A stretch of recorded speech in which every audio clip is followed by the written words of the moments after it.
Hello, you're in tune with the Indiana State Police Roadshow. I'm your host, Captain Dave Burston, Chief Public Information Officer for the Indiana State Police. And my guest today is Sergeant John Perrine. John, welcome. Thanks. Just us today. It is just us today this week. We are brought to you, as always, by the Indiana State Police Alliance and by Cops for Kids, which is a subsidiary of the Indiana State Police Alliance. And through the great talents, I say this every week, and I know Tom gets tired of hearing it, but I mean it from the bottom of my heart. I'm looking over my shoulder at Tom now. As he's rolling his eyes. But the fantastic job that he does to put this onto YouTube, not just all the radio stations that Emmis helps get this out across the network Indiana, but also to put this on YouTube and just the great things that he's done for us. And we are very, very grateful for that. So thank you, Tom.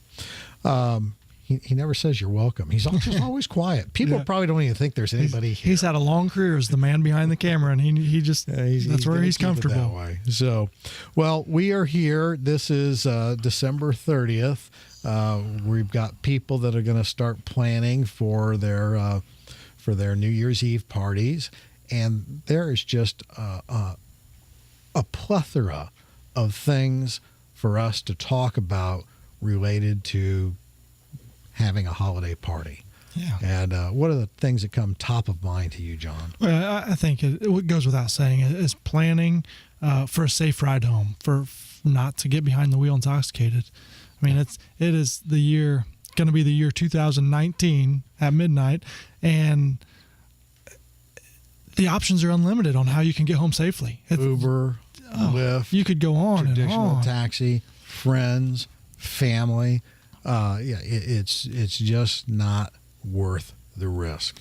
Yeah, and you notice we didn't say a Lime scooter is one of those options, because you can get arrested for a DUI on one of those scooters. So don't plan for that. And I don't think those scooters work very good in slush and snow. But no, you're absolutely correct. People probably don't think about that. You can be arrested for driving while intoxicated on a Lime scooter. Yeah. Or we don't want to leave bird out. Yeah, so of bird course. or Lime. Of course. So, but we look at those the cost factors associated to that. And it's well beyond the dollars and cents. You crash, you injure somebody, God forbid you kill somebody. Yeah, it's not worth it. And if you've hosted the party, you have some liability. Yeah, that brings up a whole nother level of concern. Yeah, be a good host. And, it's not, especially for the younger generations, it's not always the cool thing to tell people, hey, if you're going to be drinking, I need your keys, you're not driving. But, be a good friend, be a good host, and allow people to have a good time, but stay responsible. Do you recommend, well, I'll tell you a couple things I would recommend beyond, if you're not going to do a party at home. There are so many places, so many good quality hotels that sponsor events. You can get a package. You stay at the hotel. Sure. You drive there. You get to party. Some people like to do that with a bunch of other people, with strangers. That's never really been my scene. Yeah. Usually I like to do something more. I've recently talked to some young people that have a different philosophy on the drinking there. And they said, if I'm going to a party where I know I'm going to be drinking, I'm not going to drive there. They said, I'm going to Uber there, or I'm going to find a ride there. That way, me getting behind the wheel after drinking isn't even an option. And I think that's a great Excellent plan. Point. And that goes into planning. If you're going to a party, most of the time, I would say, you have an idea if you're going to be drinking alcohol or not. If you're hosting a party, what recommendations would you give to somebody that's going to plan a party that they know they're going to be having alcohol there, as far as keeping things safe for your guests? Yeah, first, provide a plethora of non-alcohol drinks. Give people options of whether it be soda, juice, punch, water. Give them options so that when they're thirsty or while they're drinking, maybe they're not only drinking the alcoholic beverages.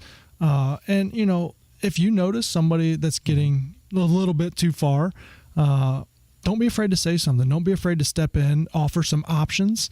And last case, if you see somebody leaving that is insistent on driving and short of a physical altercation, they're going to, that might be the time to call your police and say, hey, I need some help. This person's about to leave and I don't want them to. And you and I have the same philosophy, and a lot of people, maybe they think because we're in law enforcement, they think, hey, that's pretty bold to say that you're going to call the police on your friend.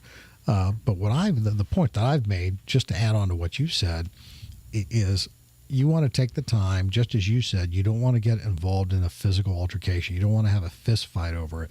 You want to have that conversation with your friend, and if it's Bill or Judy, whoever it is, say, Bill, you're a good friend. I want to make sure that you're here tomorrow and next week and for the next New Year's, and you've just had too much to drink. I'm not going to fight you for your keys. I'm going to ask you to please give them to me. We'll get you right home. But I'll tell you this, Bill, if you choose to walk out of here and get in your car and drive away, I'm calling 911. I'm giving them your name. I'm giving your vehicle number, I'm giving the license plate number, and I'm going to tell them which way you pulled out of here. And I'm not doing that because to be mean. I don't want to see you killed. I don't want you to kill somebody else. Yeah. And if they won't sober up enough just to listen to that, and they do leave, then follow through. Don't make it a bluff. Follow through and do it. Yeah, I agree. And driving drunk is such a selfish decision. Even if people think, well, I'm not that drunk or haven't had enough to put me over, if you're having to ask yourself, can I drive or not? Then the answer is no. If you're to the point where you're asking that question, the answer is no.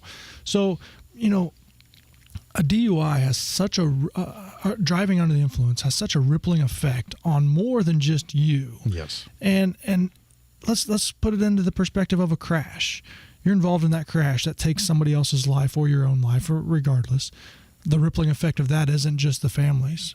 I've been on scenes of fatal DUI crashes, and those images are burned into my brain as a first responder. And there's first responders just like me across the country, knocking on somebody's door to tell them their loved one's not coming home because of a DUI, a drunk driver, is conversations that are burned in my mind that will never go away. So these effects that these decisions that you make have effects on more than you could ever imagine. You're absolutely correct. And I've done a hashtag every once in a while that says hashtag hate death notifications. It is horrible. The absolute worst thing we do as police officers. And it's never good whether you're saying it's your a brother or a sister or a husband or a wife. And they only get worse because when it involves young children, that makes it even worse. And you said something earlier that I wanted to come back and touch on. You talked about if you're feeling that buzz feeling, and you hear the advertising campaign about buzz driving is drunk driving. I've done alcohol workshops in the past, and people say, well, Dave, what's an alcohol workshop? And that's when we're training new police officers how to recognize, about them, but sharing it with our listeners and viewers, that we get volunteers and we dose them up to the legal limit, and then we train the officers in performing the sobriety field test, the walk and turn, the one-leg stand, horizontal gaze, and nystagmus. But what we also do is we're dosing the people up, and I've seen this happen time and time again. After somebody has had 2 or 3 drinks, and we're checking them, and they're registering a .02 or a .03, and we ask them, and that's well under the legal limit of .08, and we're asking them, how do you feel now? And the response 8 out of 10 times is, man, I feel it. I'm a little buzzed. Would you drive a car right now? I said, no, not the way I feel now. And they're a .03. We continue to dose them up. We get them up to a .08, .09, a .10, and we have the same conversation. How do you feel now? And they don't know what their reading is. And they say, I feel better now. I said, would you drive your car now? Yeah, I would be okay to drive now. Yeah. And it's that you lose that inhibition. You're not thinking clearly. You think you're better than you are. And I've seen that over and over again. Yeah, and it is. And it's a decision that you have to make before you start drinking. Whether that be you give your keys to somebody or you don't even drive there in the first place. If you know you're going to be drinking, getting behind the wheel of your car should never be an option. Even if you say, hey, I'm only going to have 1 or 2 beers. Maybe that turns into 3 or 4 or you lose count. But driving, there's just too many options out there. But yet, I can assure you on New Year's Eve, along with other nights of the week, there will be hundreds of people put behind bars Yes. for drinking and driving. And more heartbreaking is there will be people killed by drunk drivers, people making that decisions. I tell people all the time, the least worst thing that'll happen to you is you get arrested. Yeah, that's the best thing. Yeah, exactly. Yeah. That because the things that are much worse than that is the injury or death of somebody else. It's not worth that. The financial. And you know what I've even experienced or been a part of is somebody who's driving drunk gets involved in a crash. That's not their fault. But guess what? They are still going to face those charges. Yes. It's not like, oh, well, this wasn't your fault, so it's okay. And if that person that hits you is severely hurt or killed, guess what? You're going to face very serious charges, even if the crash wasn't your fault. So that's just... I have investigated those. You've had somebody stopped at a red light doing everything they're supposed to be doing except the fact they were drinking, they were intoxicated. They're sitting at the red light and somebody behind them that's texting, stone cold sober, not paying attention, rear ends them. It's their fault, but the person sitting in front is going to jail. Yeah. And you know, it's funny is I see these things at convenience stores and all that as these breath tests, breathalyzers that you can buy to test yourself. And I would say don't trust that. One, because we don't know if they're accurate, they're not certified. But two, Exactly. more importantly, is that .08 isn't a necessity in making an arrest for a DUI. If somebody is under .08, yet their impairment can be proven by their driving, by their physical the tests and things like that, they can still be arrested for drunk driving. So just because you're under a .08 doesn't mean you're free and clear. You don't go to that party and drink till you're 07 and then get behind the wheel, because you can still be arrested. And that brings up another point. Anybody that's listening to the show or watching on YouTube that's a commercial motor vehicle driver, they know by holding that commercial driver's license, the legal limit is .04. Yeah. And the reason for that, a lot of people don't know, is the American Medical Association has done exhaustive studies that show there is cognitive thinking and reasoning impairment at .04 and above. Mm-hmm. So the standard that's set by law across the country, it's .08. That's a legal standard. The hard, cold truth reality is that everybody is suffering some form of impairment at .04 and above. Yeah. Yeah, without question. Things to be aware of and think about. So we've harped a lot about this. We've been very preachy, and hopefully we didn't lose anybody. And by the way, if you're just tuning in, you are in tune with the Indiana State Police Roadshow.